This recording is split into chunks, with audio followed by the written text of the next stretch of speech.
बोला छठी मैया की प्रेजेंट बाय श्रद्धा म्यूजिक मैनटा। हमर माथा गइल बसा नकजी असो लागता कि नहीं होई छोट जी। मिक्स बाय चंदन बाबू। असो लागता कि नहीं होई छोट जी। हां फंस गइल राजा लॉकडाउन में जाके देख ले हम हालत कैसन भइल बाटे जाके। कैसन भइल बाटे हां फंस गइल राजा लॉकडाउन में जाके देख ले हम हालत कैसन भइल बाटे जाके। दूर रहता ने हमारा से हट जी अरे हट जी अरे हट जी।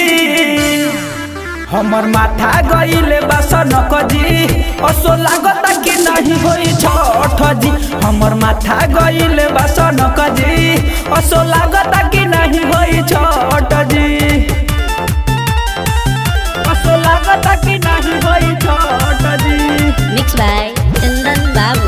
हमर माथा गइल बसनक जी असो लागता कि नहीं होई छठ जी। असो लागता कि नहीं होई छठ जी।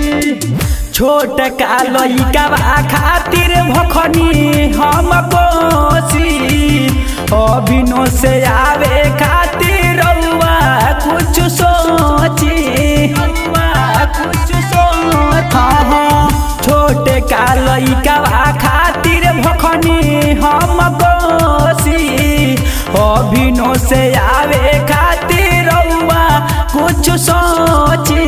बियरी मंगाई के करा के भेज के हम दौड़ा की नवाई जी।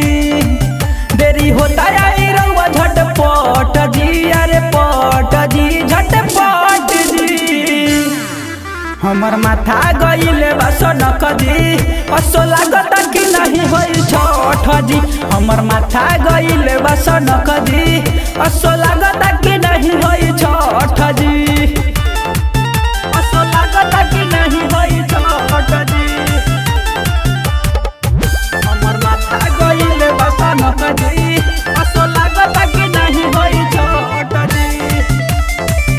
असो लागता कि नहीं होई छठ जी। झाड़ी झाड़ी सैया हमके कई देनी गोट जी। राइटर सागर जी के बदल जाता भोट जी। बदल जाता भोट जी। झाड़ी झाड़ी सैया हमके कई देनी गोट जी। राइटर सागर जी के बदल जाता भोट जी। रवि पुनेश होई दिहोले नुकाम हो झूठो के बाटे राजू राव नाम हो। बात कहता दिए गोरटे रट जी अरे रट जी अरे रट जी। हमर माथा गइल बसनक जी असो लागता कि नहीं होई छठ जी। हमर माथा गइल बसनक जी असो लागता कि नहीं होई छठ जी। प्रेजेंट बाय श्रद्धा म्यूजिक मैनटा।